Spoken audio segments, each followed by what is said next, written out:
আসসালামু আলাইকুম ওয়া রাহমাতুল্লাহি ওয়া বারাকাতুহু। আজ আমরা আলোচনা করতে চাইতেছি যে সেহরি কোন নিয়তে আমরা গ্রহণ করব। সাধারণত আমরা মনের ভিতরে এই ধারণা থাকে যে সেহরি না খেলে সারাদিন আমাদের কষ্টে কাটে, কাজেই আমাদের সেহরি আমরা এই কারণে ভক্ষণ করি। এরকম যদি নিয়ত থাকে তাহলে আমরা সেহরি যে বরকত আছে, রহমত আছে, সেগুলো থেকে আমরা বঞ্চিত হয়ে যাব। সেহরি খাওয়া সুন্নত, এই জন্য আমরা এই নিয়তে আমরা সেহরি খাবো, সেহরি ভক্ষণ করব। রাসূল সাল্লাল্লাহু আলাইহি সাল্লাম হাদিসের মধ্যে বলেন, তাসাহহারু ফাইন্না ফিস সুহুরি বারাকা, মুত্তাফাকুন আলাইহি। রাসূল সাল্লাল্লাহু আলাইহি সাল্লাম বলেন, তাসাহহারু ফাইন্না ফিস সুহুরি বারাকা, যে তোমরা সেহরি খাও, কেননা সেহরির ভিতরে বরকত রয়েছে।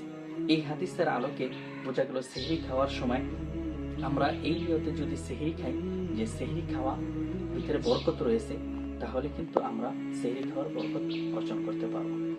আরেকটা হাদিসে রাসূল সাল্লাল্লাহু আলাইহি সাল্লাম বলেন যে তোমরা সেহরি এই কারণে খাও, ইন্নাল্লাহা ওয়া মালাইকাতুহু ইউসাল্লুনা আলাল মুতাসাহহিরিন, রাওয়াহু তিবরানি ওয়া ইবনে মাজাহ।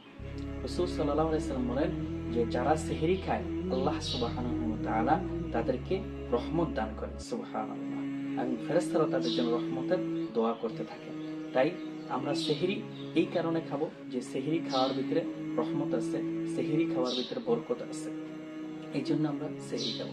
এবং সেহরি সর্বোত্তম হলো শেষ রাতে বক্ষণ করা, শেষ রাতে সেহরি খাওয়া, এটা হলো সর্বোত্তম। এবং সেহরি খাওয়ার পরে যদি আমরা অনেক সময় নিয়ত করে ফেলি, নিয়ত করার পরে যদি আমরা মনে করি যে আর কোনো কিছু খাওয়া যাবে না, যদি সময় বাকি থাকে, তাহলে আমরা কিন্তু সেহরি খেতে পারবো।